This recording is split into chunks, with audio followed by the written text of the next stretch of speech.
Assalamu alaikum. I hope that you are well, done your duties properly. আমি আশা করছি আপনারা সকলেই অনেক অনেক বেশি ভালো আছেন, সুস্থ আছেন এবং নিরাপদে আছেন। যে যার মতন গুছিয়ে প্রস্তুতি নিচ্ছেন, হয়তো কেউ কেউ হতাশার মধ্যে আছেন। সাথে আছি আমি মোহাম্মদ রুবেল হোসাইন, শিক্ষার্থী, রাজশাহী বিশ্ববিদ্যালয়। আজকে আমরা খুবই গুরুত্বপূর্ণ একটা টপিকস, যেটা হচ্ছে ইতিহাস, হিস্ট্রি নিয়ে আমরা কথা বলবো, যেটা হচ্ছে মৌলিক জিকে বলা হয়। গুচ্ছের জন্য, রাজশাহী বিশ্ববিদ্যালয়ের জন্য, জাতীয় বিশ্ববিদ্যালয়ের জন্য খুবই খুবই গুরুত্বপূর্ণ আজকের বিষয়, সেটা হচ্ছে ইতিহাস। আমরা ইতিহাস নিয়ে আজকে কথা বলবো। সবাই আমার কথা স্পষ্ট শুনতে পাচ্ছেন কিনা আমাকে একটু দ্রুত জানিয়ে দিবেন। আমি প্রথমেই আন্তরিকভাবে দুঃখিত, খুবই ব্যস্ততার মাঝে ছিলাম, সেজন্য আমরা আগে ক্লাসটা নিতে পারিনি। সবাই আমাকে একটু দ্রুত জানাবেন যে সবকিছু ঠিকঠাক আছে কিনা। সবাই একটু দ্রুত যুক্ত হয়ে নেন আজকের ক্লাসে। আজকের ক্লাসে সবাই একটু দ্রুত যুক্ত হয়ে নেন এবং আমার কথাগুলো স্পষ্ট শুনতে পাচ্ছেন কিনা, সবকিছু ঠিকঠাক আছে কিনা আমাকে একটু দ্রুত জানান। আজকে আমাদের ইতিহাস নিয়ে কথা হবে ইনশাআল্লাহ। আমরা ইতিহাস নিয়ে কথা বলবো। সবাই আমাকে একটু দ্রুত জানান যে আমাকে সব কথা শুনতে পাচ্ছেন কিনা এবং লেখাগুলো সবকিছু স্পষ্ট আছে কিনা। সবাই একটু দ্রুত যুক্ত হয়ে নেবেন আজকের লাইভ সেশনে। আজকের ক্লাসটা অতি অতি গুরুত্বপূর্ণ, অর্থাৎ ভয়ঙ্কর মাত্রায় গুরুত্বপূর্ণ আজকের ক্লাসটা।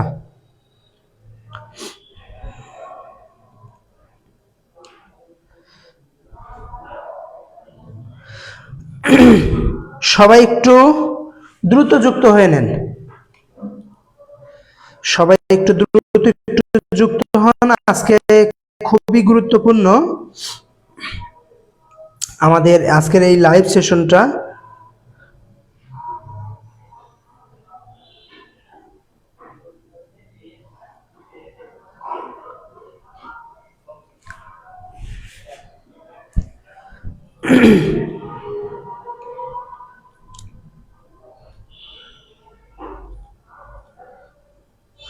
আচ্ছা, আজকের ক্লাসটা খুবই গুরুত্বপূর্ণ। তাহলে আমরা একটু চলে যাই। সবাই অলরেডি যুক্ত হতে শুরু করেছেন হয়তো সবাই।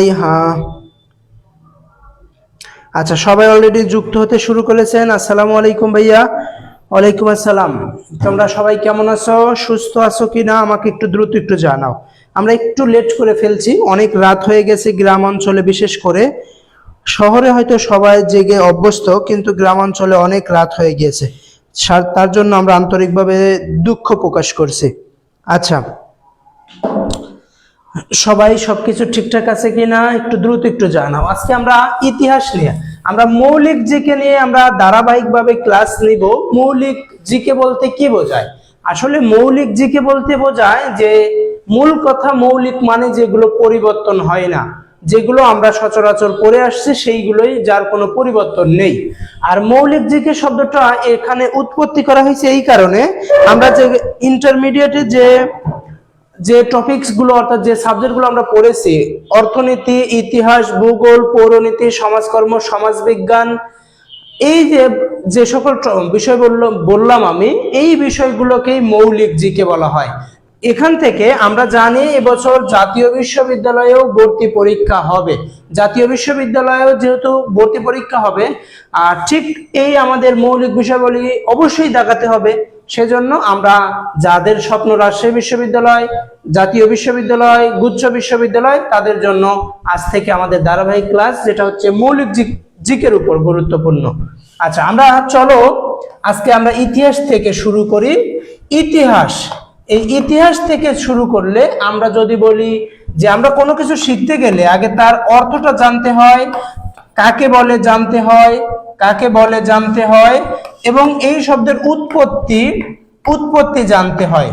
উৎপত্তি এই কয়েকটা মোটামুটি জানতে হয়। ইতিহাস অর্থ কি, ইতিহাস কাকে বলে, ইতিহাস শব্দের উৎপত্তি এবং ওই বিষয়ের জনক, অর্থাৎ ইতিহাসের জনক কাকে বলে। এই কয়েকটা বিষয় আমাদের বেসিক কনসেপ্টটা থাকতে হবে। বেসিক কনসেপ্টটা থাকলে অটোমেটিক দেখা যাবে যে আমরা যে কোনো বিষয় বা যে কোনো টপিকস আমরা অনুমান করতে পারবো, 50% হয়ে যাবে আমাদের। আচ্ছা চলো আমরা আর কথা না বলে শুরু করি। সবাই খাতা কলম নিয়ে বসে যাও, আমাদের খুবই গুরুত্বপূর্ণ। প্রথম কথা, আমরা যদি প্রথমেই আসি ইতিহাস।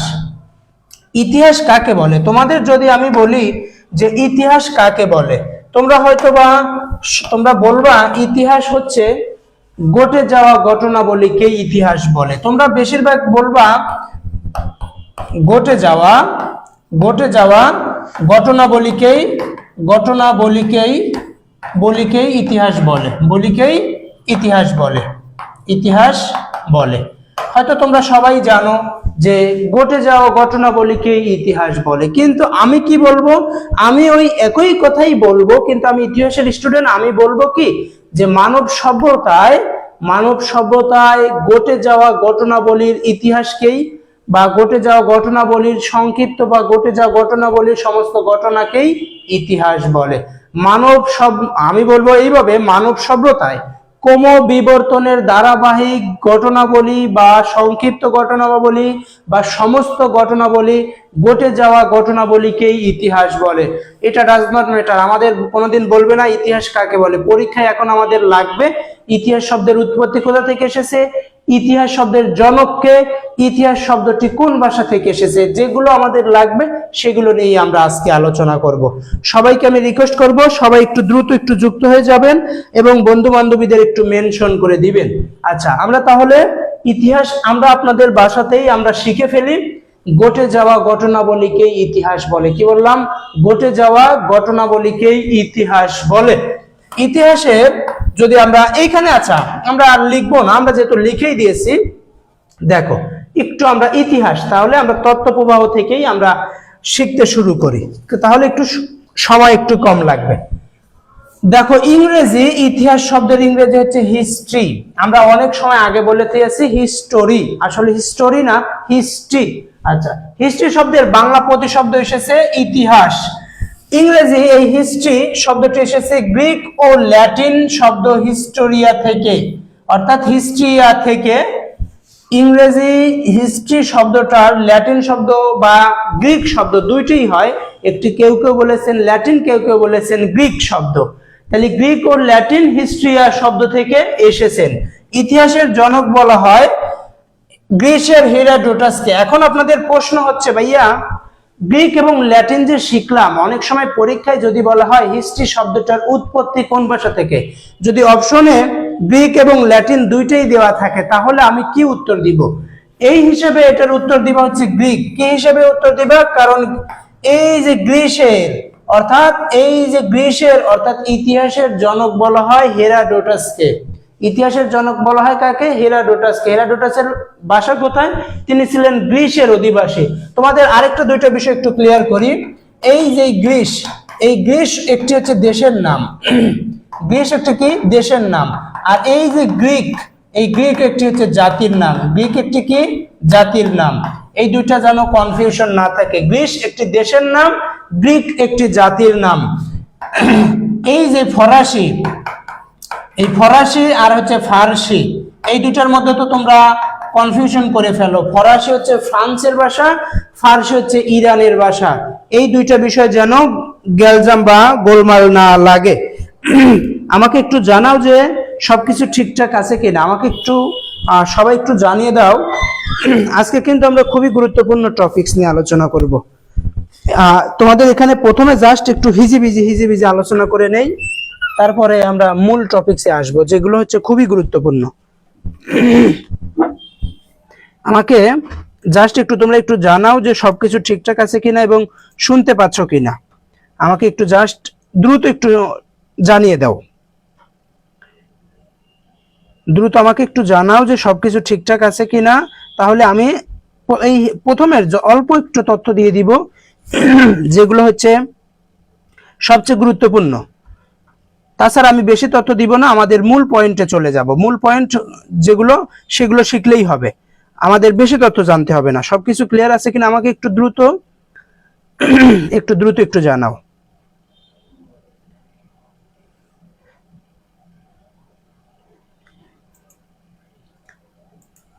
আচ্ছা, আমরা অলরেডি ইয়ে করে ফেলছি যে আচ্ছা সবকিছু ক্লিয়ার, ঠিক আছে, থ্যাংক ইউ।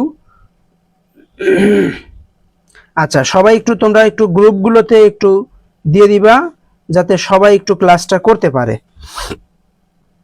আজকের ক্লাসটা যেন সবাই করতে পারে সেই সুযোগটা একটু সবাইকে একটু করে দাও।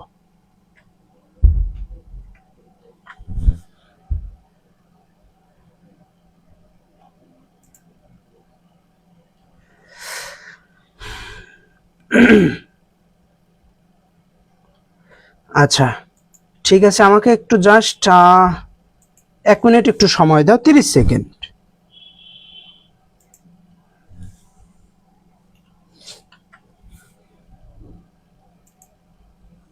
জাস্ট একটু 30 সেকেন্ড একটু ওয়েট করো, সবাই একটু খাতা কলম নিয়ে একটু লেখালেখি শুরু করে দাও।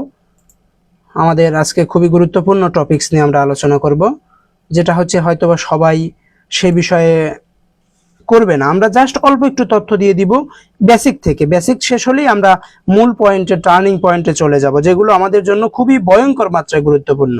তোমাদের যেগুলো হচ্ছে আমাদের ভয়ঙ্কর মাত্রায় গুরুত্বপূর্ণ সেগুলো নিয়ে আলোচনা করব। জাস্ট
তোমাদের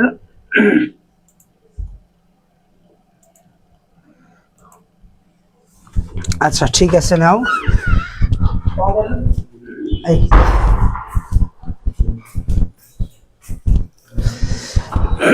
আচ্ছা দেখো, আমরা যে তথ্য আলোচনা করেছিলাম,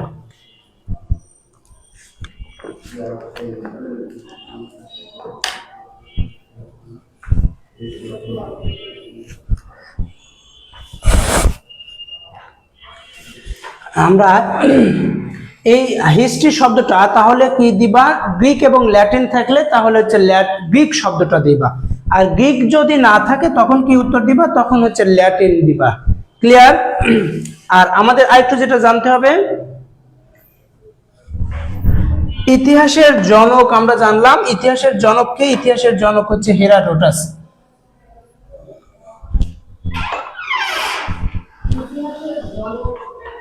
ইতিহাসের জনককে হেরাডোটাস। এই হেরাডোটাসের ভাষা কোথায়? হেরাডোটাসের ভাষা হচ্ছে গ্রিস। তিনি জাতি হিসাবে গ্রিক, তিনি জাতি হিসাবে গ্রিক। এই হেরাডোটাস তিনি মিশরকে নীল নদের দান বলেছেন। হেরাডোটাস কি বলেছেন? মিশরকে নীল নদের দান বলেছেন। হেরাডোটাস গ্রিক ও পারসিকদের মধ্যে সামরিক সংঘর্ষের ঘটনা সংবলিত একটি গ্রন্থের নাম করেন হিস্টেরিয়া। এই হিস্টেরিয়া শব্দটা এখান থেকে একটু জাস্ট একটু মনে রাখবা। হেরাডোটাস ঘটনার অনুসন্ধান অর্থে হিস্টেরিয়া শব্দটি ব্যবহার করেন। অর্থাৎ এই যে ঘটনার অনুসন্ধান, প্রশ্ন আসতে পারে হিস্ট্রি শব্দটা কি করে? ঘটনার অনুসন্ধান করে। আমরা প্রথমেই বলেছি হিস্ট্রি মানে কি? ঘটে যাওয়া ঘটনাবলীর বিবরণকে ইতিহাস বলে। সেই জন্য আর হেরাডোটাসও কি করেছেন? এই ঘটনার অনুসন্ধান করেছেন বলেই তাকে হেরাডোটাসের জনক বলা হয়।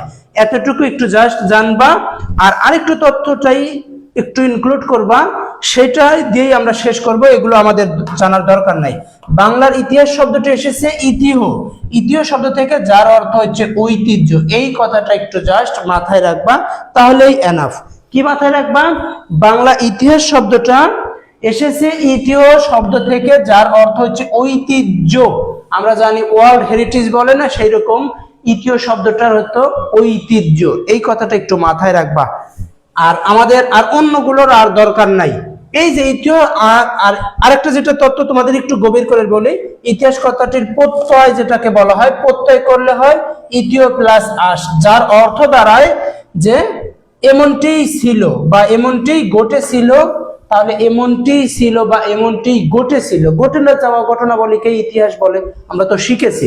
তাহলে এগুলো আমাদের দরকার নেই, আমাদের যেগুলো জাস্ট আমরা একটু বেসিক ধারণা দিলাম। আমাদের যেখান থেকে আলোচনা করব এইখান থেকে আরেকটু বলে নেই, ইতিহাসের যেগুলো জানি আমরা, ইতিহাস মানেই একটি নথিপত্র। ইতিহাস দুইভাবে রচিত হয়, একটা লিখিত ইতিহাসের উপাদান আর একটা অলিখিত ইতিহাসের উপাদান। প্রশ্ন আসতে পারে কোনটি লিখিত ইতিহাসের বিষয়বস্তু এবং অলিখিত ইতিহাসের উপাদান বা বিষয়বস্তু কি কি। এই যে এখানে জাস্ট লিখবা ইতিহাস রচনার উপাদান হচ্ছে দুই ভাগে বিভক্ত, এই কথাটা একটু মাথায় রাখবো। ইতিহাস রচনার উপাদান দুই ভাগে বিভক্ত, একটা লিখিত উপাদান আর একটা কি অলিখিত উপাদান।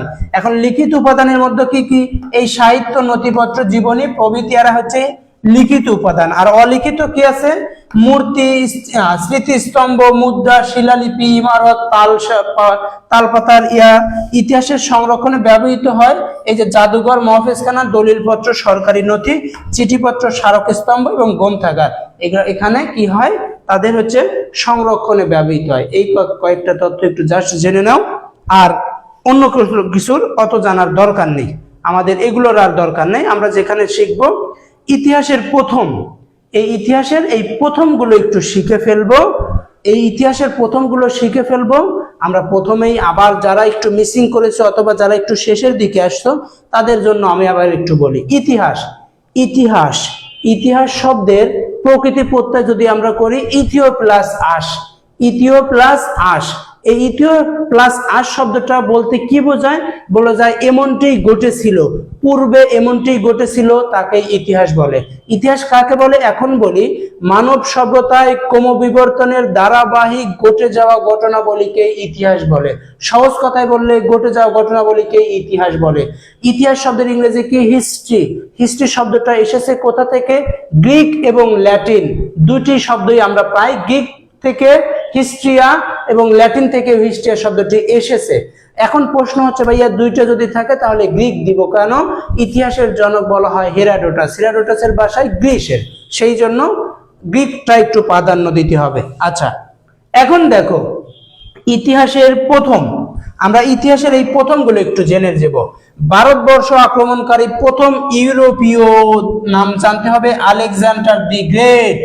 ভারতবর্ষে আক্রমণকারী প্রথম ইউরোপীয়কে ভাইয়া Alexander the great. Alexander the great কোন দেশের ছিলেন, মেসিডোনিয়ার রাজা ছিলেন, মেসিডোনিয়ার রাজা ছিলেন আলেকজান্ডার দি গ্রেট। তোমরা কি সবকিছু ক্লিয়ারলি শুনতে পাচ্ছ, সবকিছু কি ঠিকঠাক আছে?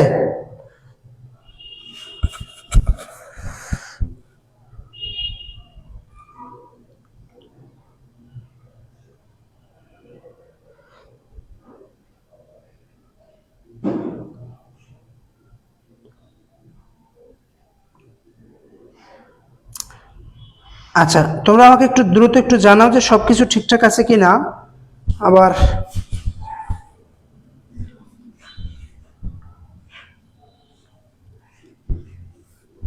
হ্যাঁ হ্যাঁ আচ্ছা সবকিছু ঠিকঠাক আছে আশা করছি। আচ্ছা ঠিক আছে, আসসালামু আলাইকুম ভাইয়া। ওয়ালাইকুম আসসালাম, আর যে রাজু আহমেদ। আচ্ছা ঠিক আছে, সবকিছু ক্লিয়ার আছে, সমস্যা নেই। দেখো আমরা ভারতবর্ষ আক্রমণকারী প্রথম ইউরোপীয় Alexander the great. Alexander the great কোথাকার রাজা ছিলেন, মেসিডোনিয়ার রাজা ছিলেন। কোথাকার ভাইয়া, মেসিডোনিয়ার। তার বাবা ছিলেন, বাবার নাম কি, তার পিতা ছিলেন রাজা ফিলিপস। পিতা ছিলেন কে, ফিলিপস। এই ফিলিপস রাজা ছিলেন হচ্ছে ফিলিপস। ফিলিপসের মৃত্যুর পরে মেসিডোনিয়ার রাজা হন আলেকজান্ডার। আলেকজান্ডারই তিনি প্রথম ইউরোপীয় থেকে, অর্থাৎ ভারতবর্ষ ইউরোপীয় থেকে প্রথম আক্রমণ করেছিলেন আলেকজান্ডার দি গ্রেট। খ্রিস্টপূর্ব এটিও একটু লিখে রাও, খ্রিস্টপূর্ব 327 অব্দে, 327 অব্দে ভারত আক্রমণ করেছেন। আচ্ছা এতটুকু আমরা একটু কম করেই তথ্য দেই, কারণ বেশি তথ্য দিলে আপনারা আবার হয়তোবা অনেক রকম সমস্যার ফেস করতে পারেন। তাহলে ভারতবর্ষ আক্রমণকারী প্রথম ইউরোপীয় আলেকজান্ডার দি গ্রেট কত সালে? খ্রিস্টপূর্ব 327 অব্দে। কোথাকার রাজা ছিলেন? মেসিডোনিয়ার রাজা ছিলেন, খ্রিস্টপূর্বাব্দ কিন্তু। আচ্ছা, চীন পরিভ্রমণকারী প্রথম ইউরোপীয় মার্কো পোলো, এটা একটু মাথায় রাখবা। যদি বলা হয় চীন পরিভ্রমণকারী প্রথম ইউরোপীয়কে মার্কো পোলো। ভারতবর্ষ পরিভ্রমণকারী প্রথম চীনা পরিব্রাজক, চীনা পরিব্রাজককে আমরা জানি হিউয়েন সাং। আমরা বললাম ভারতবর্ষ পরিভ্রমণকারী প্রথম চীনা পরিব্রাজককে ফাহিয়েন, অর্থাৎ ফাহিয়েন, এইটু একটু মনে রাখবা, ফাহিয়েন। এই হিউয়েন সাংটা মতো, এই সাংটা একটু পরে মনে রাখো, শুধু জাস্ট মনে রাখো ফাহিয়েন। আর হিউয়েন সাং তোমাদের আবার হিউয়েন সাং শব্দটা দিলে আবার তোমরা একটু গ্যালজাম লেগে দিতে পারো। এখন মনে রাখো ফাহিয়েন। ভারতবর্ষে পরিভ্রমণকারী প্রথম চীনা পরিব্রাজককে ফাহিয়েন। তিনি কোন যুগে এসেছিলেন? গুপ্ত যুগে এসেছিলেন, গুপ্ত যুগে। তিনি কোথায় এসেছিলেন? গুপ্ত যুগে এসেছিলেন, গুপ্ত যুগে, দ্বিতীয় চন্দ্রগুপ্তের শাসন আমলে। কখন এসেছিলেন? গুপ্ত যুগে, দ্বিতীয় চন্দ্রগুপ্তের শাসন আমলে। আর ভারতবর্ষের এই গুপ্ত যুগকে কি যুগ বলা হয়? ভারতবর্ষের এই গুপ্ত যুগকে স্বর্ণযুগ বলা হয়। স্বর্ণযুগ বলা হয় কেন? স্বর্ণযুগ বলা হয় সেই সময় এই গুপ্ত যুগেই সংস্কৃত সাহিত্যের বিকাশ, বিজ্ঞান এবং সংস্কৃত চর্চার সমৃদ্ধি ঘটেছিল, সেই জন্য ভারত উপমহাদেশের গুপ্ত যুগকে স্বর্ণযুগ বলা হয়। আর যদি তোমাদের আরেকটু প্রশ্ন করি, তাহলে ভারতবর্ষে পরিভ্রমণকারী প্রথম চীনা পরিব্রাজকের নাম কি? ফাহিয়েন। ফাহিয়েন, এটুকুটা মনে রাখবো, ফাহিয়েন। আর যদি বলি যে ভারতবর্ষের প্রথম পরিব্রাজক, চীনা শব্দটা বাদ দিতাম, যদি বলতাম যে এই চীনাটা বাদ দিয়ে যদি বলতাম ভারতবর্ষে পরিভ্রমণকারী প্রথম পরিব্রাজককে, তাহলে কি উত্তর দিতে? আমাকে একটু বলো তো দেখি, সবাই একটু কমেন্টে জানাও তো। যদি এইরকম আমি প্রশ্ন করতাম যে ভারতবর্ষ পরিভ্রমণকারী প্রথম পরিব্রাজকের নাম কি? প্রথম পরিব্রাজক, পরিব্রাজক মানেই পর্যটক, পরিব্রাজক মানেই পর্যটক। তোমাদের আমি এখন একটা প্রশ্ন করলাম, প্রশ্ন আমাকে একটু বলো যে ভারতবর্ষ পরিভ্রমণকারী প্রথম পরিব্রাজকের নাম কি? তখন কি ফাহিয়েন হবে নাকি? দেখি তোমাদের মনে আছে কিনা, কি উত্তর দিবা? তখন উত্তর হবে, দেখি আমি দ্রুত একটু দেখতে চাই, তখন উত্তর হবে কিন্তু মেগাস্থেনিস, মেগাস্থেনিস, তখন উত্তর হবে কিন্তু মেগাস্থেনিস। তিনি প্রথম পরিব্রাজক ছিলেন, মেগাস্থেনিস। আর যদি বলা হয় চীন থেকে, তাহলে উত্তর হবে ফাহিয়েন। মাথাটা যেন থাকে, চীন থেকে আসা প্রথম পরিব্রাজক ফাহিয়েন। আচ্ছা, তারপরে আমরা আসলাম ফিলিপাইন তথা এশিয়ার প্রথম, আমরা জানি ফিলিপাইন তথা এশিয়ার প্রথম মহিলা প্রেসিডেন্ট এই যে কোরাজান একুইনো। দেখো প্রশ্নটা কি? ফিলিপাইন তথা এশিয়ার প্রথম মহিলা প্রেসিডেন্ট কোরাজাইন একুইনো। মাথায় রাখবা এইগুলো একটু। এই দেখো আপু হিউয়েন সাং, এই দেখো তোমরা একটু মাথায় করো, প্রশ্নগুলো কেমনে ভুল হয় সেইগুলো একটু জানা দিচ্ছি। দেখো প্রশ্নগুলো আমাদের ভুল হয় কেমনে। এই যে দেখো আমরা বলছি ভারতবর্ষে পরিভ্রমণকারী প্রথম চীনা পরিব্রাজক বলছি দেখেই হিউয়েন সাং অর্থাৎ ফাহিয়েন হইছে, কিন্তু যদি চীনটা না থাকতো তাহলে কি হতো? তাহলে উত্তর হতো মেগাস্থেনিস। এই কথাটা মাথায় রাখবো। মেগাস্থেনিস এসেছিলেন খ্রিস্টপূর্ব বলা হয় 301 থেকে 321 সাল পর্যন্ত, এইগুলো ঘটনার মধ্যে এসেছিলেন। তিনি রাজা আলেকজান্ডার, গ্রিক আলেকজান্ডারের সেনাপতি সেলিউকাসের দূত হিসেবে এসেছিলেন। এই প্রথম হচ্ছে কিন্তু মেগাস্থেনিস, এতটুকু একটু মাথায় রাখবা। আর ফিলিপাইন তথা এশিয়ার প্রথম মহিলা প্রেসিডেন্ট কে ছিলেন কোরাজান একুইনো। কোরাজান একুইনো, এটা তোমাদের নতুন মনে হতে পারে। আর যদি বলা হয় বিশ্বের প্রথম প্রেসিডেন্ট, বিশ্বের প্রথম প্রেসিডেন্ট অর্থাৎ বিশ্বের প্রথম নারী প্রেসিডেন্ট, বিশ্বের প্রথম নারী প্রেসিডেন্ট নাম মনে আছে কি? বিশ্বের প্রথম নারী প্রেসিডেন্ট আমরা জানি, বিশ্বের প্রথম নারী president Isabella Peron, Isabella Peron. বিশ্বের প্রথম নারী প্রেসিডেন্ট ইসাবেলা পেরন, আর্জেন্টিনা। তাহলে দেখো আমরা বললাম ফিলিপাইন তথা এশিয়ার প্রথম মহিলা প্রেসিডেন্ট কোরাজান একুইনো, আর বিশ্বের প্রথম নারী প্রেসিডেন্ট ইসাবেলা পেরন, আর্জেন্টিনা। যদি প্রশ্নটা আরেকটু ঘুরিয়ে দেয়, বিশ্বের প্রথম মুসলিম নারী প্রেসিডেন্ট কি? আমি শুনতে চাই। তোমাদের ভুল হয় হোক, কোনো সমস্যা নাই, কিন্তু আমাকে উত্তর করে যাও। বলো তো দেখি, বিশ্বের প্রথম মুসলিম নারী প্রেসিডেন্টের নাম কি? বিশ্বের প্রথম মুসলিম নারী প্রেসিডেন্টের নাম কি? বলো দেখি সবাই। বিশ্বের প্রথম মুসলিম নারী প্রেসিডেন্ট, সবাই আমাকে একটু দ্রুত একটু জানাও তো দেখি। ভুল হোক কোনো সমস্যা নেই, কিন্তু আমাকে উত্তর করতে হবে, সবারই কিন্তু উত্তর করতে হবে। আমাকে একটু দ্রুত একটু জানাও দেখি মনে আছে কিনা। তাহলে আমরা যে তথ্যটা দিলাম, বিশ্বের প্রথম নারী প্রেসিডেন্ট ইসাবেলা পেরন কোন দেশের? আর্জেন্টিনার। আর আমি এখন প্রশ্ন করছি বিশ্বের মুসলিম, প্রশ্ন করেছি কি ভাইয়া? মুসলিম, বিশ্বের মুসলিম নারী প্রেসিডেন্ট, বিশ্বের মুসলিম নারী প্রেসিডেন্ট, নারী প্রেসিডেন্টকে দেখি আমরা জানি কিনা। আচ্ছা তোমরা উত্তর দিচ্ছ না কেন? আমরা জানি ইন্দোনেশিয়ার মেঘপুত্রী অর্থাৎ আমরা জানি যে আহমদ সুকর্ণ, ইন্দোনেশিয়ার আহমদ সুকর্ণর মেয়ে মেঘবতী সুকর্ণপুত্রী। এই মেঘবতী সুকর্ণপুত্রী হচ্ছে বিশ্বের প্রথম নারী মুসলিম প্রেসিডেন্ট, এতটুকু মাথায় রাখবা। আর যদি আমি আরেকটু তথ্য জানাই, বিশ্বের প্রথম, এই যে এখানে যেটা দেওয়া আছে, বিশ্বের প্রথম মহিলা প্রধানমন্ত্রী শ্রীমাভো বন্দরনায়ক কোন দেশের? শ্রীমাভো বন্দরনায়ক শ্রীলঙ্কা। কত সালে হয়েছেন? 1960 সালে। বিশ্বের প্রথম মহিলা প্রধানমন্ত্রী শ্রীমাভো বন্দরনায়ক শ্রীলঙ্কা 1960 সালে। আর যদি এই দেখো আমি এখানে লিখেই দিয়েছি, বিশ্বের প্রথম মহিলা প্রেসিডেন্ট ইসাবেলা পেরন আর্জেন্টিনা, ওই যে এখানে আমি লিখেই দিলাম আর্জেন্টিনা। আর বিশ্বের প্রথম মুসলিম মহিলা প্রধানমন্ত্রী বেনজির ভুট্টো পাকিস্তান। তিনি বেনজির ভুট্টোর বাবার নাম ছিল জুলফিকার আলী ভুট্টো। তিনি আমার কথা রাখলেন না, তিনি রাখলেন ভুট্টো সাহেবের কথা। এই ভুট্টো সাহেবের মেয়ে বেনজির ভুট্টো, তাকে ডটার অফ ইস্ট বলা হয়। আচ্ছা, আর আমেরিকার প্রথম প্রেসিডেন্ট জর্জ ওয়াশিংটন, এটা তো আমরা জানি। এই জর্জ ওয়াশিংটনই প্রথম ব্যক্তি যিনি হোয়াইট হাউসে বসবাস করেননি। আচ্ছা, তাহলে আমরা ইসাবেলা পেরন পর্যন্ত শেষ করেছি। এখন বিশ্বের প্রথম মুসলিম, আমরা পরবর্তী যেটা জানবো, বিশ্বের প্রথম মুসলিম মহিলা প্রধানমন্ত্রী বেনজির ভুট্টো, যিনি পাকিস্তান। চীন প্রজাতন্ত্রের প্রথম প্রেসিডেন্ট শান ইয়াত-সেন। আর গণচীনের প্রতিষ্ঠাতা মাও সে-তুং। এই যে গণপ্রজাতন্ত্রী চীনের প্রথম চেয়ারম্যান মাও সে-তুং। মহাশূন্যের প্রথম মানুষ ইউরি গ্যাগারিন কোথায়? রাশিয়া। মহাশূন্যের প্রথম মানুষ ইউরি গ্যাগারিন, রাশিয়া। চাঁদের পিঠে প্রথম পদচারণকারী নীল আর্মস্ট্রং, আমেরিকা। সবাই কি আমার কথা শুনতে পাচ্ছ? আমি বলছি যে আজকে খুবই গুরুত্বপূর্ণ টপিক নিয়ে আলোচনা করব, যেটা হচ্ছে ইতিহাস।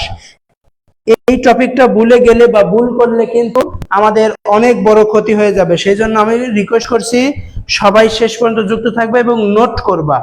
আর বুঝতে কোনো সমস্যা হলে আমাকে একটু দ্রুত জানাবা, কারণ আমরা শেষে এমসিকিউ রেখেছি যাতে তোমাদের সবগুলো মনে থাকে। আচ্ছা, তারপরে আমরা এখানে আসলাম পরবর্তী যে প্রশ্ন, নোবেল বিজয়ী প্রথম বাঙালি রবীন্দ্রনাথ ঠাকুর। নোবেল বিজয়ী প্রথম বাঙালি রবীন্দ্রনাথ ঠাকুর, ভারত। কত সালে? আমরা জানি কত সালে তিনি নোবেল পেয়েছেন? 1913 সালে। আচ্ছা, এখন আরো একটু গুরুত্বপূর্ণ তথ্যগুলো শিখবো। যেহেতু আমরা আজকে আলোচনা করছি ইতিহাস, কি নিয়ে আলোচনা করি? ইতিহাস, হিস্ট্রি শব্দটা কোথা থেকে এসেছে? গ্রিক থেকে এসেছে, অথবা ল্যাটিন শব্দও বলা হয়, কিন্তু আমরা গ্রিকটাই উত্তর দিব, পূর্বে আমরা আলোচনা করেছি। যেহেতু আমরা ইতিহাস নিয়ে আলোচনা করছি, তাই এগুলো কিন্তু ইতিহাস বিষয়ে কি হবে। সো সবাইকে আমি রিকোয়েস্ট করব শেষ পর্যন্ত থাকবে এবং বেশি বেশি বন্ধুদের একটু মেনশন করে রাখো এবং খাতায় নোট করে রাখো। সর্বপ্রথম লোহা, আয়রন আবিষ্কৃত হয় এশিয়ার মাইনরে। সর্বপ্রথম লোহা আবিষ্কৃত হয় কোথায়? এশিয়ার মাইনরে। হোমার ছিলেন গ্রিসের মহাকবি। এই যে হোমার গ্রীসের মহাকবি, তিনি কিন্তু অন্ধ ছিলেন। কি ছিলেন? অন্ধ ছিলেন। এই যদি বলি হোমারের শিক্ষক কে ছিলেন, হোমারের শিক্ষক কে ছিলেন, তোমরা একটু দ্রুত আমাকে একটু জানাও তো ভাইয়া, দেখি বলো তো তোমরা পারো কিনা। অন্ধকবি হোমার, এই অন্ধকবি হোমারের শিক্ষক কে ছিলেন? দেখি সবাই একটু জানাও তো, অন্ধকবি হোমারের শিক্ষক কে ছিলেন? সবাই যদি মনে না আসে তাও আমাকে বলো, কিন্তু জানাতে হবে অন্ধকবি হোমারের শিক্ষক কে ছিলেন। সবাই আমাকে একটু দ্রুত জানাও যে অন্ধকবি হোমারের শিক্ষক কে ছিলেন।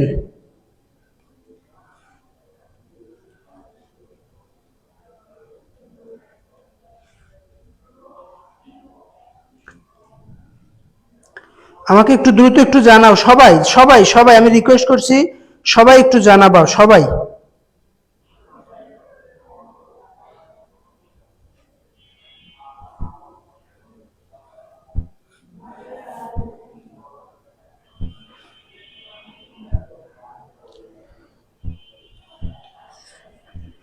আসসালামু আলাইকুম ভাইয়া অপূর্ব দাস। ওয়ালাইকুম আসসালাম। সবাই একটু দ্রুত একটু জানাও দেখি।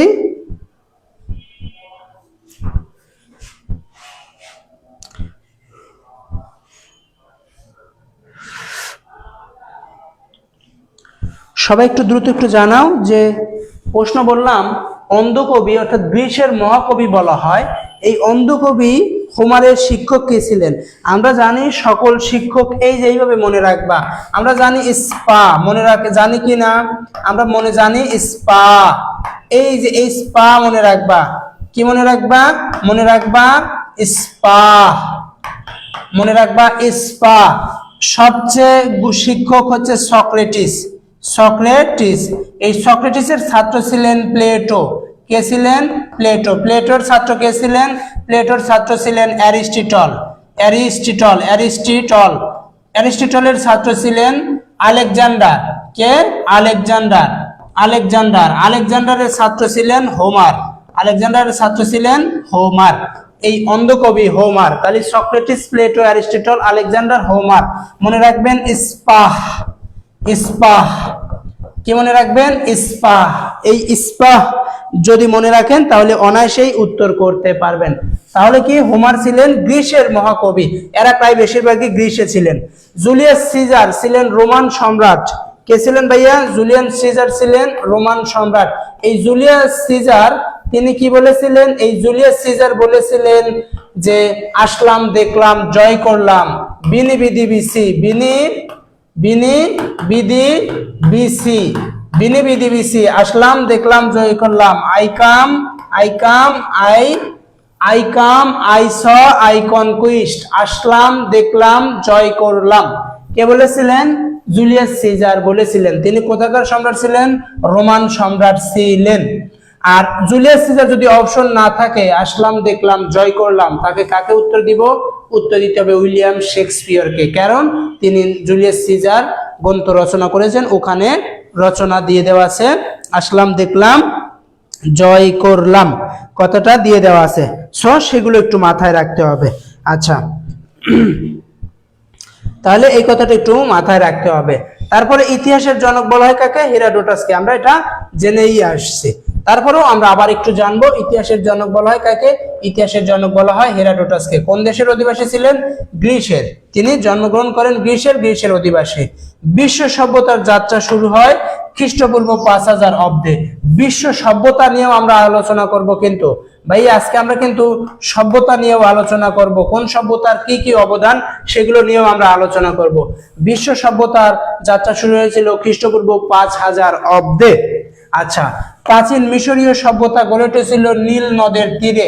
এই নীল নদের তীরে মিশর গড়ে উঠেছিল, সেই জন্য আমরা জানি যে হেরোডোটাস বলেছিলেন, এই যে আমরা জানি হেরোডোটাস কি বলেছিলেন? মিশরকে নীল নদের দান বলেছিলেন। আচ্ছা, কনফুসিয়াস ছিলেন চীনের দার্শনিক। কে ছিলেন ভাইয়া? কনফুসিয়াস ছিলেন চীনের দার্শনিক। সক্রেটিস ছিলেন গ্রিক দার্শনিক। সক্রেটিস কে ছিলেন? গ্রিক দার্শনিক। সক্রেটিসের ছাত্র ছিলেন প্লেটো। এই যে আমরা এখানে লিখে দিয়েছি, সক্রেটিসের ছাত্র ছিলেন প্লেটো। আচ্ছা, বাংলার প্রথম স্বাধীন নরপতি বলা হয় কাকে? বাংলার প্রথম স্বাধীন নরপতি বলা হয় শশাঙ্ককে। এখন আপনাদের আমি প্রশ্ন, শশাঙ্ক কোন বংশের রাজা ছিলেন? কোন বংশের সম্রাট ছিলেন? কোন বংশের সম্রাট ছিলেন? সবাই আমাকে একটু জানান তো দেখি, মনে আছে কিনা। শশাঙ্ক কোন বংশের সম্রাট ছিলেন?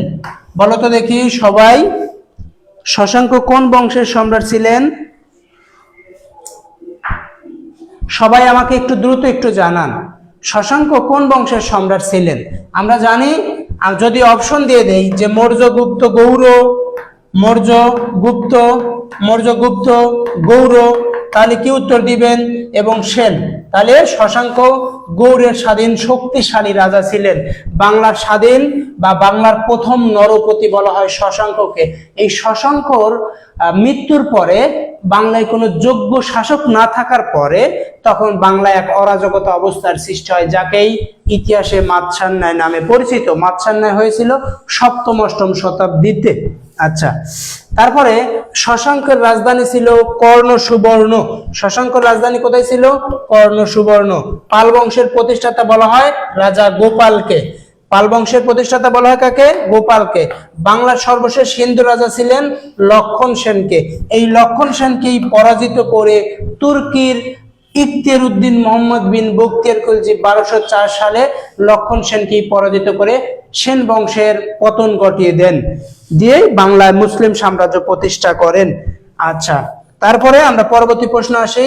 প্রাচীন মিশরের নগর সভ্যতা গড়ে উঠেছিল খ্রিস্টপূর্ব 5000 অব্দে। সিন্ধু সভ্যতা আবিষ্কৃত হয় 1922 সালে। সিন্ধু সভ্যতা আবিষ্কৃত হয় কত সালে? 1922 সালে।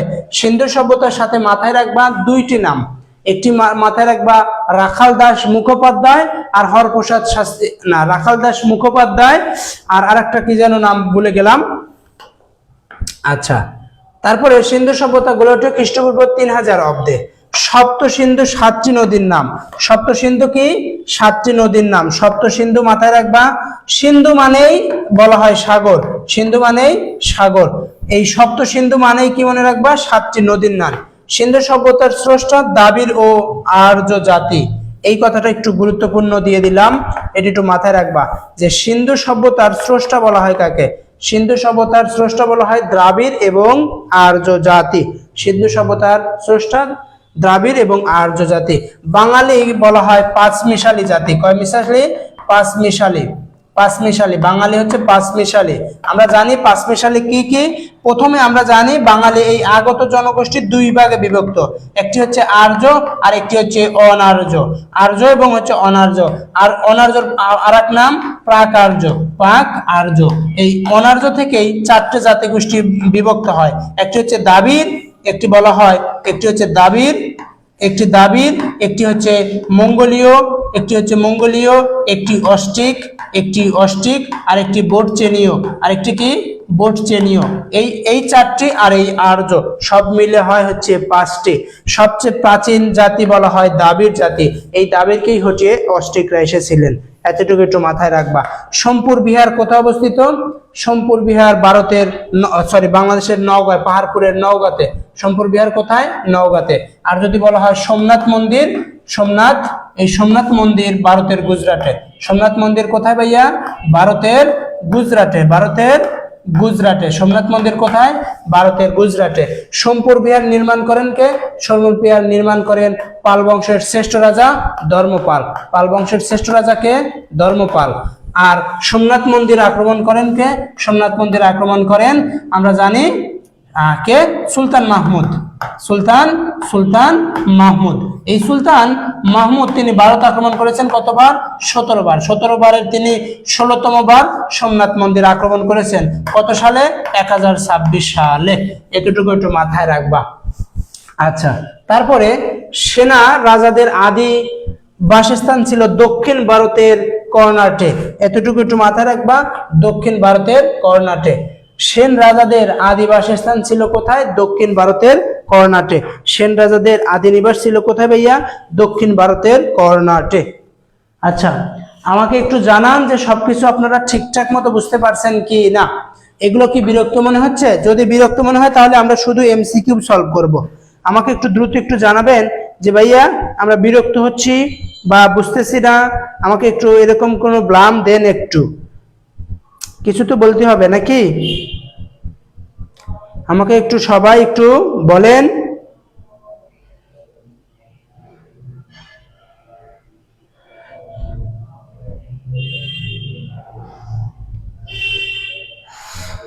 সমস্যা হচ্ছে কিনা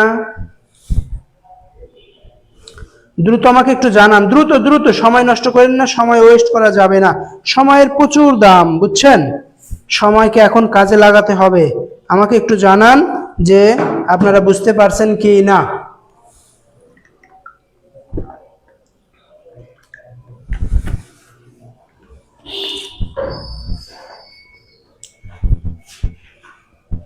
সবাই আমাকে একটু দ্রুত একটু কাইন্ডলি একটু দ্রুত জানান যে কোনো বিষয়ে সমস্যা বা কনফিউশন আছে কিনা এবং বুঝতে কোনো সমস্যা ফেস করতেছেন কিনা আমাকে একটু দ্রুত জানান। তারপরে আমি তাহলে কি করতে পারবো, সামনের দিকে সেইভাবে অগ্রসর হতে পারবো। আমাকে একটু দ্রুত একটু জানান।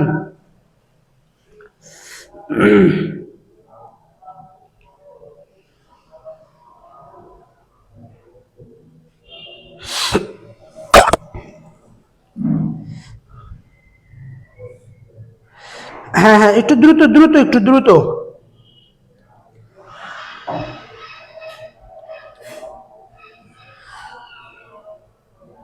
আচ্ছা, তাহলে আমরা বলতে পারছি যে আপনাদের কোনো সমস্যা হচ্ছে না, আশা করছি।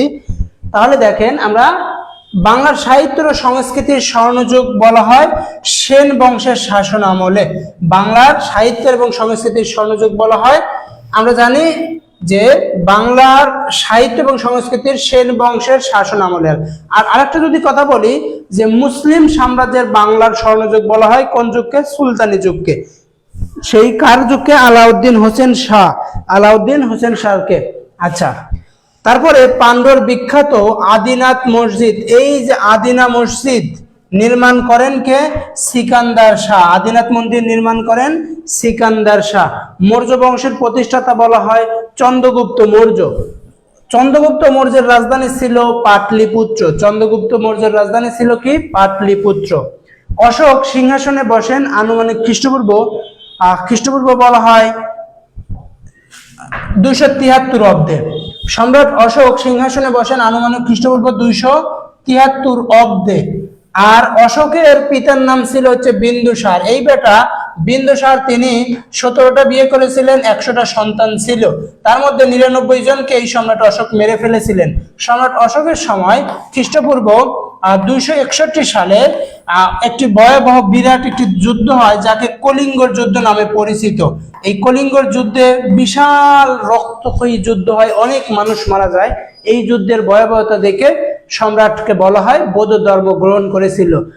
তাই কলিঙ্গের যুদ্ধটা গুরুত্বপূর্ণ, খ্রিস্টপূর্ব 261 অব্দে। আর আনুমানিক তিনি সিংহাসনে বসেন খ্রিস্টপূর্ব 273 অব্দে। অশোকের পিতার নাম ছিল বিন্দুসার।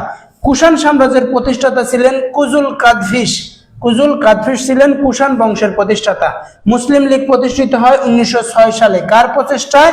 আমরা জানি নবাব স্যার সলিমুল্লাহ, অর্থাৎ স্যার নবাব সলিমুল্লাহর কারণে মুসলিম লীগ প্রতিষ্ঠিত হয়। মুসলিম লীগের প্রথম সভাপতি কে ছিলেন? মুসলিম লীগের প্রথম সভাপতি ছিলেন আগা খান। মুসলিম লীগের প্রথম সভাপতি কে ছিলেন ভাইয়া? মুসলিম লীগের প্রথম সভাপতি ছিলেন আগা খান। বড় সোনা মসজিদ নির্মাণ করেন নসরত শাহ। বড় সোনা মসজিদ নির্মাণ করেন কোথায়? কে? নসরত শাহ। আর ছোট সোনা মসজিদ কোথায়? ছোট সোনা মসজিদ হচ্ছে চাঁপাই নবাবগঞ্জ। গুপ্ত বংশের প্রতিষ্ঠাতা প্রথম চন্দ্রগুপ্ত, বলা হয় খ্রিস্টপূর্ব 320 অব্দ, এটা আনুমানিক ধরে নেওয়া হয়েছে।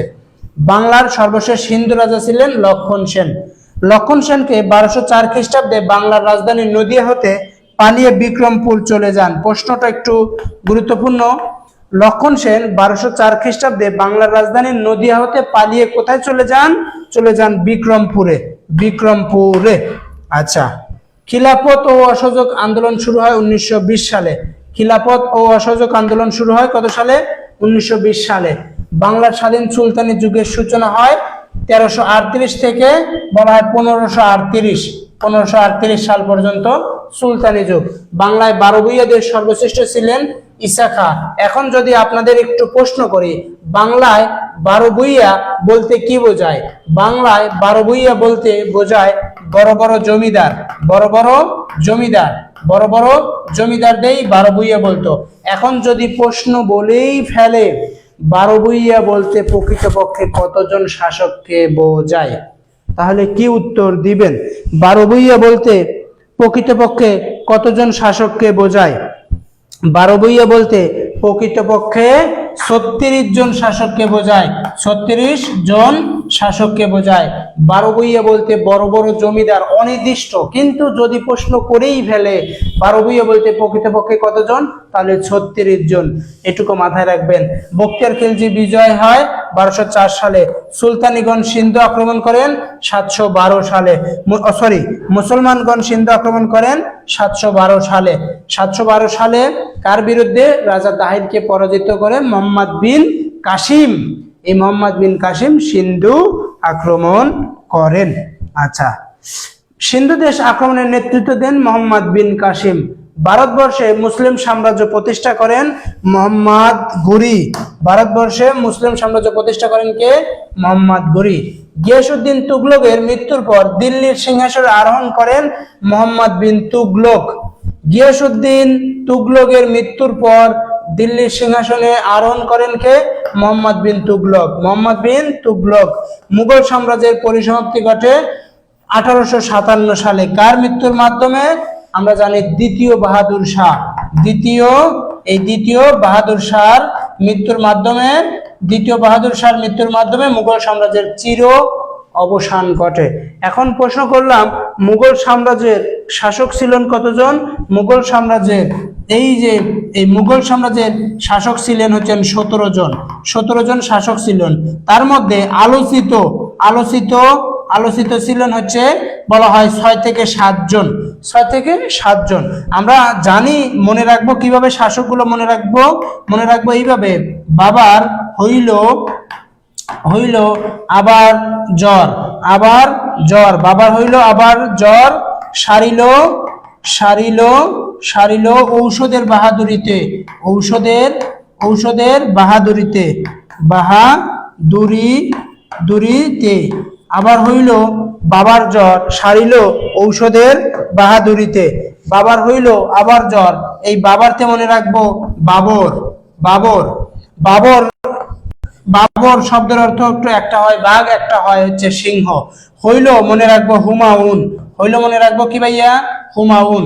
এই বাবর তিনি পানিপথের যুদ্ধে 1526 সালে তিনি কি করেছিলেন? সৈয়দ লোদি বংশের সর্বশেষ শাসক ইব্রাহিম লোদিকে পরাজিত করে ভারতবর্ষে মুঘল সাম্রাজ্য প্রতিষ্ঠা করেন 1526 সালে। হুমায়ুন এর ডাক না হুমায়ুন। এই হুমায়ুন মানে হচ্ছে বলা হয় ভাগ্যবান, কিন্তু ইতিহাসে একমাত্র ব্যক্তি যে নামের বিকৃতি ঘটেছিল, হুমায়ুন ভাগ্যবান হননি। তিনি গ্রন্থাগারের সিঁড়ি থেকে পড়ে মারা যান। বাংলাকে জান্নাতাবাদ নাম করেছিলেন। বাংলাকে জান্নাতাবাদ নাম করেছিলেন কে? হুমায়ুন। কত সালে? 1538 সালে। আচ্ছা, আবার তে মনে করবেন আকবর। আবার তে মনে রাখবেন আকবর। বাংলার মুঘল সাম্রাজ্যের প্রতিষ্ঠাতা বলা হয় আকবর। কি কারণে? রাজমহলের যুদ্ধে জয়লাভ করে বাংলার পূর্ণ প্রতিষ্ঠা করেন আকবর। সেই জন্য বাংলার মুঘল সাম্রাজ্যের প্রতিষ্ঠাতা বলা হয় আকবর। জ্বর মানেই জাহাঙ্গীর, সারিল মানে শাহজাহান, ঔষধ মানে আওরঙ্গজেবকে জিন্দাফির বলা হয়, আর ঔষধের বাহাদুরিতে মানে দ্বিতীয় বাহাদুর শাহ। তাহলে যে সকল তথ্য বলে দিলাম, যে বাবার হইল আবার জ্বর, সারিল ঔষধের বাহাদুরিতে, মনে রাখবেন মুঘল বংশের সর্বশেষ শাসক দ্বিতীয় বাহাদুর শাহ। আচ্ছা, তাহলে আমরা এতটুকু গেলাম। তারপরে মুঘল সাম্রাজ্যের পরিসমাপ্তি ঘটে 1857 সালে। ইস্ট ইন্ডিয়া কোম্পানি গঠিত হয় কত সালে? ইস্ট ইন্ডিয়া কোম্পানি গঠিত হয় 1600 খ্রিস্টাব্দে। প্রথম ভার্সাই চুক্তি সংগঠিত হয় 1780 খ্রিস্টাব্দে। দ্বিতীয় বার্ষিক চুক্তি সংগঠিত হয় 1919 খ্রিস্টাব্দে। ওয়াটারলু সংগঠিত হয় 1815 সালে। কোথায়? বেলজিয়ামে। বেলজিয়ামে বেলজিয়ামে ওয়াটারলু হয় কোথায়? বেলজিয়ামে। বেলজিয়ামে কত সালে? 1815 সালে। বেলজিয়ামকে কি বলা হয়? বাফার স্টেট বলা হয় বেলজিয়াম। তাছাড়া আমরা জানি ইউরোপের ককপিট বলা হয় বেলজিয়াম। আচ্ছা, নবাব আলীবর্দী খানের পূর্ব নাম কি ছিল? নবাব আলীবর্দী খানের পূর্ব নাম ছিল মির্জা মোহাম্মদ আলী। নবাব আলীবর্দী খানের পূর্ব নাম কি ছিল? মির্জা মোহাম্মদ আলী। হোমার ছিলেন গ্রিসের মহাকবি। হরপ্পা ও মহেঞ্জোদারো অবস্থিত সিন্ধু নদীর তীরে। হরপ্পা এবং মহেঞ্জোদারো সিন্ধু নদীর তীরে। কনফুসিয়াস ছিলেন চীনের দার্শনিক। কনফুসিয়াস ছিলেন কি ভাইয়া? চীনের দার্শনিক। দ্বিজাতি তত্ত্বের স্রষ্টা হলেন মোহাম্মদ আলী জিন্নাহ, পাকিস্তানের জনক। আচ্ছা, এখন যদি তোমাদের একটু প্রশ্ন করি, দেখি পারো কিনা। পাকিস্তান শব্দটি, এই যে পাকিস্তান, এই পাকিস্তান শব্দটি সর্বপ্রথম ব্যবহার করেছিলেন কে? পাকিস্তান শব্দটি সর্বপ্রথম ব্যবহার করেছিলেন কে? করেছিলেন কে? পাকিস্তান শব্দটি সর্বপ্রথম ব্যবহার করেছিলেন কে? পাকিস্তান শব্দটি সর্বপ্রথম ব্যবহার করেছিলেন কে?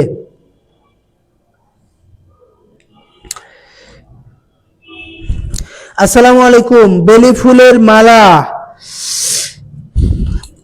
অপূর্ব দেশ আদিত্য। বেলি ফুলের মালা বড় সোনা মসজিদ কোথায় অবস্থিত? বড় সোনা মসজিদ চাঁপাইনবাবগঞ্জ। অপূর্ব দেশ আদিত্য ভাইজান, আকবর তো গুজরাটও জয় করেন। হ্যাঁ, আকবর অনেকগুলো সাম্রাজ্য জয় করেছেন ভাইয়া, অনেকগুলো বংশ, অনেকগুলো প্রদেশ জয় করেছিলেন। আচ্ছা, তোমরা এখনো যারা শেয়ার করোনি, একটু বন্ধু বান্ধবীদের একটু শেয়ার করো প্লিজ, একটু কষ্ট করে মেনশন করো, শেয়ার করে দাও। তাহলে আমি তোমাদের যে প্রশ্নটা করলাম, আমাকে একটু উত্তর দাও। পাকিস্তানের, অর্থাৎ পাকিস্তান শব্দটি সর্বপ্রথম ব্যবহার করেছিলেন আল্লামা ইকবাল নাকি চৌধুরী রহমত আলী? তোমরা কি উত্তর দিবা? পাকিস্তান শব্দটি সর্বপ্রথম ব্যবহার করেছিলেন চৌধুরী রহমত আলী। এই কথাটি একটু মাথায় রাখবা। চৌধুরী রহমত আলী বলা হয় 1931 সালের দিকে। 1931 সালের দিকে। আচ্ছা, তারপরে আমরা পরবর্তী যে প্রশ্নটা আসলাম, বখতিয়ার খিলজি অধিবাসী ছিলেন আফগানিস্তানের। বখতিয়ার খিলজি কি ছিলেন? অধিবাসী ছিলেন কোথার? অধিবাসী ছিলেন আফগানিস্তানের। ইবনে বতুতা ছিলেন একজন পরিব্রাজক। তিনি কোন দেশের? মরক্কোর। ইবনে বতুতা ছিলেন একজন পরিব্রাজক। কোন দেশের ভাইয়া? মরক্কোর। ইবনে বতুতার একটি বিখ্যাত গ্রন্থ আছে, বলো তো ভাইয়া ইবনে বতুতার বিখ্যাত গ্রন্থটির নাম কি? ইবনে বতুতার বিখ্যাত গ্রন্থটির নাম কি? সবাই একটু বলো তো দেখি, ইবনে বতুতার বিখ্যাত গ্রন্থটির নাম কি?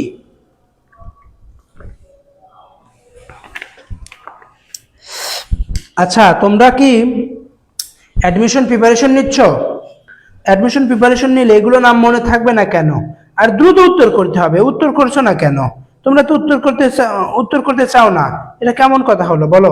উত্তর না করলে কেমনে হবে? আমি কেমনে বুঝবো যে হ্যাঁ তোমরা রেডি আছো এবং উত্তর করছো?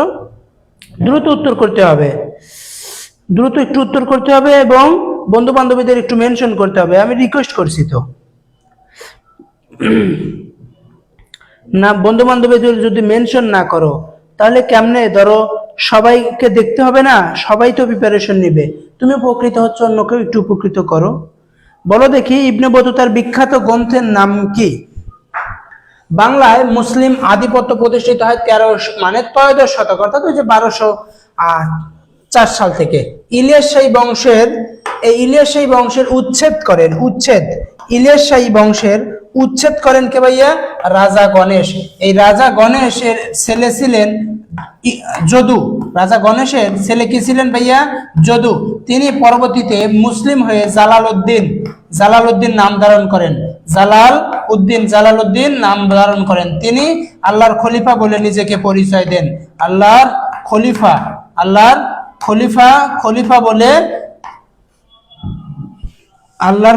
বলে কি করেন? আল্লাহর খলিফা বলে পরিচয় দেন। আল্লাহর খলিফা বলে কি করেন ভাইয়া?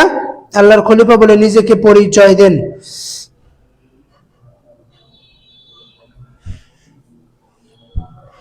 আচ্ছা, তারপরে আমাদের আরেকটু যেগুলো জানতে হবে, যে এই যে বাহমনি বংশের প্রতিষ্ঠা আলাউদ্দিন বাহমন শাহ, এটা আমাদের দরকার নাই। প্রথম জীবনে আকবরের অভিভাবক কে ছিলেন, এটা গুরুত্বপূর্ণ। প্রথম জীবনে আকবরের অভিভাবক ছিলেন বৈরাম খান।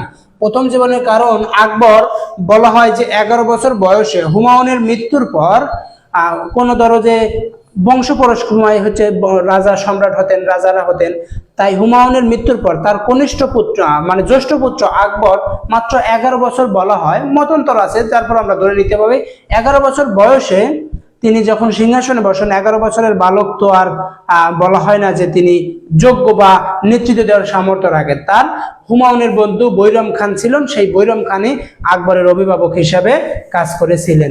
এই আকবরের অর্থাৎ প্রথম জীবনে আকবরের অভিভাবক কে ছিলেন? বৈরাম খান। এই বৈরাম খান হুমায়ুনের বন্ধু ছিলেন। হুমায়ুনের কি ছিলেন ভাইয়া? হুমায়ুনের বন্ধু ছিলেন। হুমায়ুনের কি ছিলেন? বন্ধু ছিলেন। পর্তুগিজদের পর বাংলায় আগমন করেন কে? ওলন্দাজরা। আমরা জানি ইউরোপ থেকে আসা,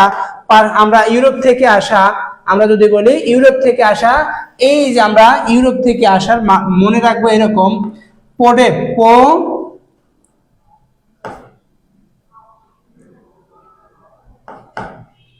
EDF, এটুকু আমরা মাথায় রাখবো। ইউরোপ থেকে আসা প্রথম হচ্ছে ইউরোপীয়, অর্থাৎ ইউরোপীয়রা ভারতবর্ষে আগমন করেন প্রথম হচ্ছে পর্তুগিজ। মনে রাখবো OEDF, পর্তুগিজ এসেছেন। তারপর এসেছিলেন কে ভাইয়া? তারপর এসেছেন হচ্ছে ওলন্দাজ। তারপর এসেছেন কে ভাইয়া? তারপর এসেছেন ইংরেজ। তারপর এসেছেন কে ভাইয়া? তারপর এসেছেন হচ্ছে ডেনমার্ক। তারপর এসেছেন কি ভাইয়া? ডেনমার্ক। সর্বশেষ কে এসেছেন? সর্বশেষ এসেছেন হচ্ছে ফরাসি। সর্বশেষ এসেছেন কে? ফরাসি। তাই প্রথম এসেছেন পর্তুগিজ কত সালে? 1500 বলা হয় হচ্ছে 16 সালে। তারপর ওলন্দাজ এসেছেন কত সালে? 1608 বলা হয় হচ্ছে 1602 সালে। ইংরেজরা এসেছেন কত? 1608 সালে। ডেনমার্করা এসেছেন কত? 1616 সালে। আর ফরাসিরা এসেছেন 1688 সালে। বাংলা, এগুলো হচ্ছে বাংলার কথা আমি বলে দিলাম। এই কয়েকটা তথ্য একটু মাথায় রেখে দিই, তাহলে মাথায় থাকবে। POEDF, পর্তুগিজ, ওলন্দাজ, ইংরেজ, ডেনমার্ক, ফরাসি, এই কয়টা নাম যদি মাথায় থাকে অনায়াসেই ভালো কিছু করতে পারবা। বাংলার প্রথম স্বাধীন ও সার্বভৌম রাজা ছিলেন রাজা শশাঙ্ক। সেন বংশের প্রতিষ্ঠাতা বলা হয় হেমন্ত সেন।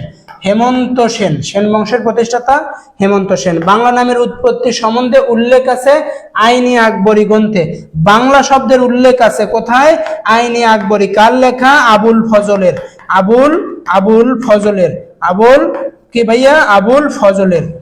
ফজলের আইনি আকবরী গ্রন্থে বাংলা নামের উল্লেখ আছে। আর বঙ্গ নামের উল্লেখ আছে কোথায়? বঙ্গ নামের উল্লেখ আছে মহিদাসের বা ঋগ্বেদের বা বলা হয় হিন্দুদের ঐতিহ্য আরণ্যক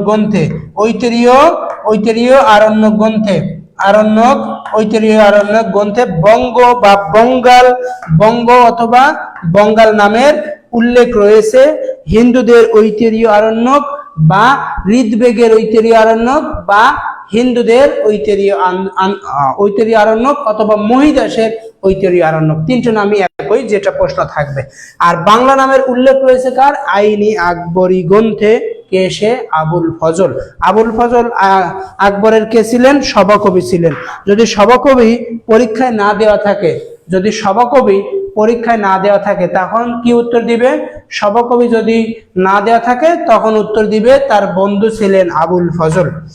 আচ্ছা, পাল বংশের বা বালবংশীয় রাজারা ছিলেন বৌদ্ধ ধর্মাবলম্বী। পালবংশীয় রাজারা কি ছিলেন? পালবংশীয় রাজারা ছিলেন বৌদ্ধ ধর্ম।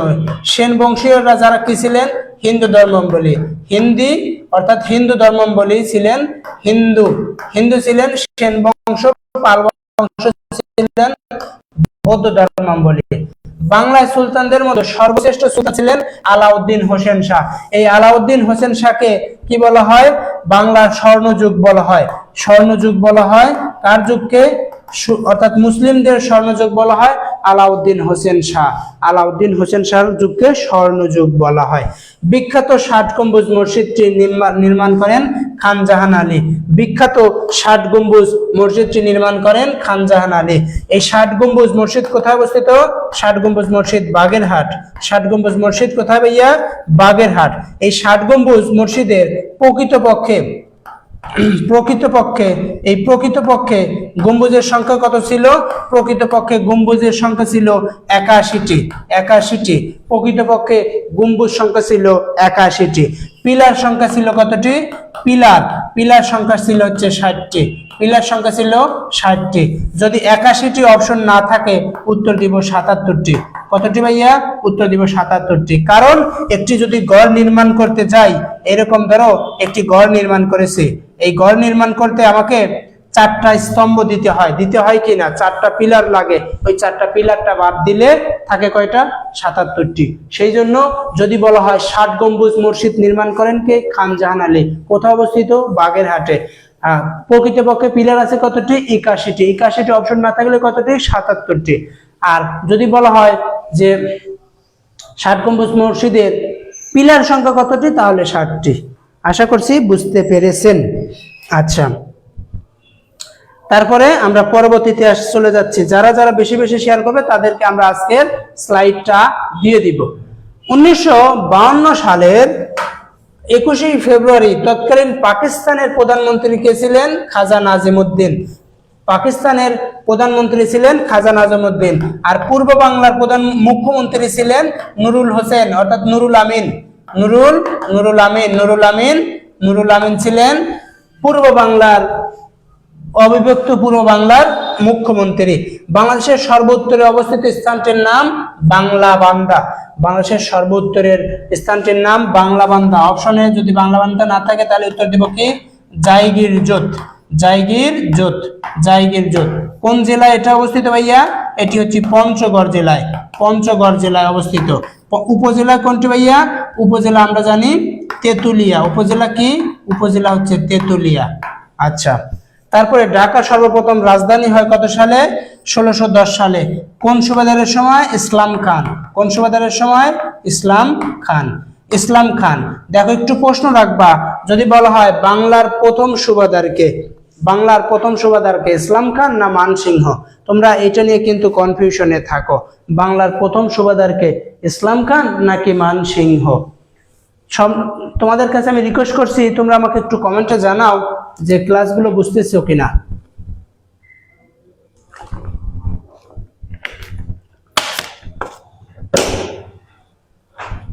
সবাই একটু জানাও, সবাই দ্রুত একটু জানাও যে বুঝতেছো কিনা, কোনো সমস্যা ফেস হচ্ছে কিনা, দ্রুত একটু জানাও, দ্রুত।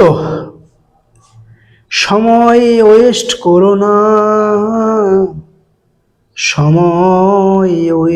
করো না, কিছু করতে হলে জীবন বিলিয়ে দিতে হবে।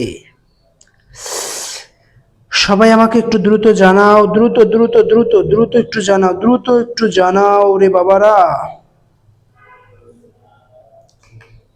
সবাই একটু দ্রুত একটু জানাও।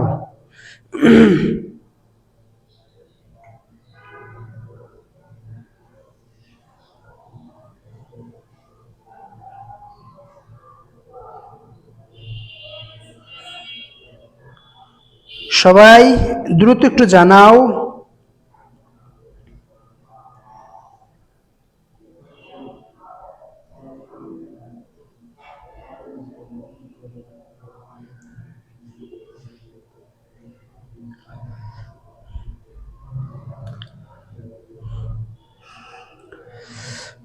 না বললে কেমনে বুঝবো বলো তো দেখি, কেমনে?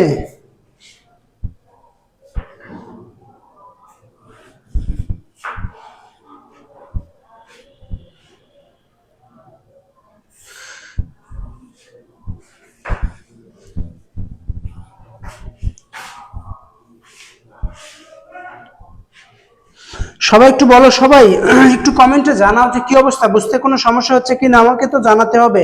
দ্রুত একটু সবাই জানাও।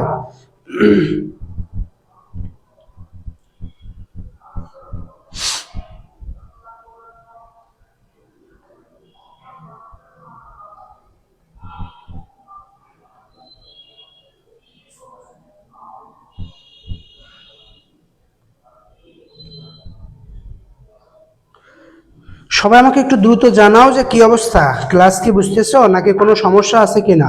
সমস্যাগুলো আমাকে একটু দ্রুত একটু বলো যে কোনো সমস্যা আছে কিনা বা বুঝতে কোনো প্রবলেম আছে কিনা, দ্রুত আমাকে একটু জানাও। আচ্ছা, তারপরে প্রাচীন বাংলার সবগুলো জনপদকে একত্রিত করে বাংলা নামকরণ করেছিলেন, একত্রিত করে নাম করেছিলেন শামসুদ্দিন ইলিয়াস শাহ। শামসুদ্দিন ইলিয়াস শাহ কি করেছিলেন, বলা হয় যে 6টি জনপদকে একত্রিত করে বাংলা, শাহী বাংলা উপাধি দিয়েছিলেন এই শামসুদ্দিন ইলিয়াস শাহ। ফরাসি বিপ্লব সংগঠিত হয় 1789 সালে। কোথায়? ফ্রান্সে। কোথায়? ফ্রান্সে। ফরাসি বিপ্লব সংগঠিত হয় কত? 1789 সালে। মুসলিম জননেতা উপাধি পেয়েছিলেন কে? মুসলিম জননেতা উপাধি পেয়েছিলেন মৌলানা আব্দুল হামিদ খান বাসানী। মৌলানা আব্দুল হামিদ খানের বাসানীর বাসা কোথায়? সিরাজগঞ্জ। সিরাজগঞ্জ। সিরাজগঞ্জ। মৌলানা আব্দুল হামিদ খানের বাসানী সিরাজগঞ্জ। কোন আরব দেশ থেকে বাংলাদেশ প্রথম স্বীকৃতি পেয়েছে? কোন আরব দেশ বাংলাদেশকে প্রথম স্বীকৃতি দিয়েছিল? ইরাক। কোন আরব দেশ বাংলাদেশকে প্রথম স্বীকৃতি দিয়েছিল? ইরাক। ইখতিয়ার উদ্দিন মোহাম্মদ বিন বখতিয়ার খিলজি নদী আক্রমণ করেন 1204, মাত্র 17 জন অশ্বারোহী নিয়ে। কতজন ভাইয়া? মাত্র 17 জন অশ্বারোহী। কতজন? মাত্র 17 অথবা 18 জন অশ্বারোহী নিয়ে বাংলা অর্থাৎ নদী আক্রমণ করেছিলেন। আচ্ছা, বখতিয়ার খিলজি কোন স্থানে মৃত্যুবরণ করেন? দেবকোটে। বখতিয়ার খিলজি কত সালে? বখতিয়ার খিলজি দেবকোটে মারা যান কত সালে? 1206 সালে। 1206 সালে দেবকোটে মারা যান। সুলতান শামসুদ্দিন ফিরোজ শাহ বাংলায় শাসন করেন 1301 থেকে 1322 খ্রিস্টাব্দ পর্যন্ত। সুলতান শামসুদ্দিন ফিরোজ শাহ, সুলতান শামসুদ্দিন ফিরোজ শাহ শাসন করেন 1301 থেকে 1322 সাল পর্যন্ত। ফখরুদ্দিন মুবারক শাহ সোনারগাঁয়ের স্বাধীনতা ঘোষণা করেন 1338 সালে। হযরত শাহজালাল ধর্ম প্রচারের জন্য সিলেট আসেন শামসুদ্দিন ফিরোজ শাহের সময়। শামসুদ্দিন ফিরোজ শাহ। হযরত শাহজালাল আন্তর্জাতিক এয়ারপোর্ট যে আছে এটার নামে করা হয়েছে। হযরত শাহজালাল কোন দেশ থেকে এসেছিলেন? ইয়েমেন থেকে। কোথা থেকে? ইয়েমেন থেকে এসেছিলেন। কতজন শিষ্য নিয়ে এসেছিলেন? তিনি 360 জন শিষ্য নিয়ে এসেছিলেন। 360 জন শিষ্য নিয়ে এসেছিলেন কোথায়? সিলেট। সিলেট। সেই জন্য এই সিলেটকে 360 আউলিয়ার দেশ বলা হয় সিলেট। 360 আউলিয়ার দেশ বলা হয় সিলেট। 12 আউলিয়ার দেশ বলা হয় চট্টগ্রাম। বাংলা সুলতানদের মধ্যে সর্বশ্রেষ্ঠ সুলতান ছিলেন আলাউদ্দিন হোসেন শাহ। গিয়াসউদ্দিন আজম শাহ বাংলা শাসন করেন 1393 থেকে 1411। নাসিরউদ্দিনের মৃত্যুর পর পর্যন্ত বাংলার সিংহাসনে বসেন রুকনুদ্দিন শাহ। আলাউদ্দিন হোসেন শাহ বাংলার রাজত্ব করেন 45 বছর। মুঘল বংশের প্রতিষ্ঠাতা জহিরুদ্দিন মোহাম্মদ বাবর কত সালে? 1526 সাল। 1526 সাল। পানিপথের প্রথম যুদ্ধ হয় বাবর এবং ইব্রাহিম লোদির মধ্যে। পানিপথের তৃতীয় যুদ্ধ হয় আহমেদ শাহ আবাদ আলী এবং মারাঠা শক্তির মধ্যে। কত সালে তৃতীয় যুদ্ধ হয়? কত সালে? ভাইজান মহাদেশ নিয়ে ক্লাস নিতেন। আচ্ছা, মহাদেশ নিয়ে ক্লাস নিব অবশ্যই ভাইয়া, অবশ্যই। তুমি বলছো মহাদেশ নিয়েও ক্লাস নেব। পানিপথের তৃতীয় যুদ্ধ হয় আহমেদ শাহ আবাদ আলী এবং মারাঠাদের মধ্যে। কত সালে? 1761 সালে তৃতীয় যুদ্ধ হয়। গ্র্যান্ড ট্রাঙ্ক রোড নির্মাণ করেন Sher Shah. Grand trunk road নির্মাণ করেন শের শাহ। ঢাকার নাম জাহাঙ্গীরনগর রাখেন কে? ইসলাম খান। বাংলার রাজধানীর রাজমহল থেকে ঢাকায় নিয়ে আসেন সুবেদার ইসলাম খান। দ্বীন-ই ইলাহি ধর্মের প্রচারক সম্রাট আকবর। দ্বীন-ই ইলাহি ধর্মের প্রচারক কে? সম্রাট আকবর। সর্বশেষ মুঘল সম্রাট ছিলেন দ্বিতীয় বাহাদুর শাহ। মুর্শিদ কুলি খানের মৃত্যুর পর বাংলা ও উড়িষ্যার সুবেদার নিযুক্ত হন সুজাউদ্দিন মোহাম্মদ খান। লালবাগের শাহী মসজিদ নির্মাণ হয় যুবরাজ মোহাম্মদ আজমের আমলে। লালবাগ শাহী মসজিদ নির্মিত হয় যুবরাজ মোহাম্মদ আজম শাহ। লালবাগ কেল্লা, লালবাগ মসজিদ, বিষয়টা দুইটা কিন্তু আলাদা। সম্রাট আকবরের মৃত্যু হয় 1605 সালে। শায়েস্তা খান সুবেদার হয়ে বাংলায় আসেন 1664 সালে। আচ্ছা, হুদাইবিয়ার সন্ধি হয় 628 সালে। ঢাকা বিশ্ববিদ্যালয়ের প্রথম মুসলিম vice chancellor sir A.F. Rahman. ফ্রান্সের বীর পুরুষ নেপোলিয়ন পরাজিত হয় ওয়াটারলু 1815 সালে। আর্যদের ধর্মগ্রন্থের নাম বেদ। আর্য শব্দের অর্থ হচ্ছে সৎ বংশজাত ব্যক্তি। আর্যদের সমাজের বিষ বলা হয় কয়েকটি গ্রামের সমষ্টিকে। মৌর্য সাম্রাজ্যের প্রতিষ্ঠাতা চন্দ্রগুপ্ত মৌর্য। চন্দ্রগুপ্ত গুর্জ সিংহাসনে বসেন খ্রিস্টপূর্ব 300। এটা চন্দ্রগুপ্ত মৌর্য নয়, এটা একটু মিস্টেক হয়েছে। সম্রাট অশোকের কথা ধরো যে বলা হয়েছে আর কি, ওখানে ধরে নেওয়া হয়। আর কলিঙ্গর যুদ্ধ শুরু হয় 61 থেকে 61, দুইটা সাল হচ্ছে গুরুত্বপূর্ণ।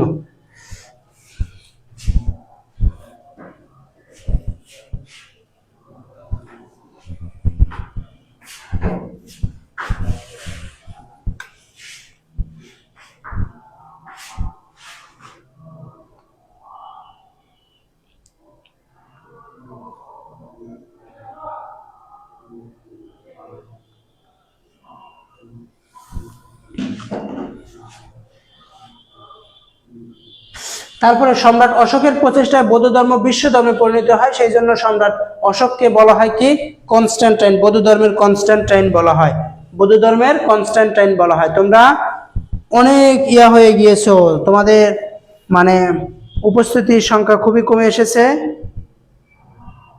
এত উপস্থিতির সংখ্যা কমলে হবে?